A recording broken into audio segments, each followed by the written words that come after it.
ధనాపేక్ష సమస్తమైన కీడులకు మూలము అన్నాడు. మనకు ధనము కావాలి, తప్పు కాదు. కానీ ధనాపేక్ష, ఏమి సంపాదించుదమా, ఏమి తిందమా, ఏమి త్రాగుదమా, ఈ అపేక్ష వద్దు. మనకి దేవుని పిచ్చి ఉండాలి, కానీ ఈ అపేక్ష నిన్ను ట్రాక్ తప్పిస్తుంది.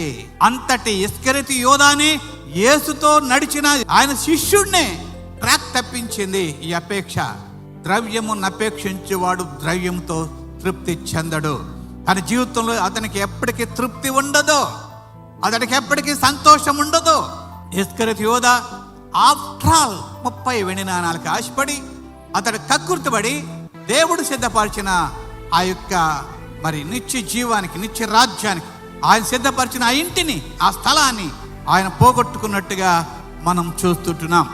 కాబట్టి ప్రభునందలి ప్రియులారా, సాతానుడు వాడికి నరకాన్ని సిద్ధపరిచాడు, కానీ నీకు నాకు దేవుడు నరకాన్ని సిద్ధపరచలేదని సమయంలో గుర్తు చేస్తున్నాం.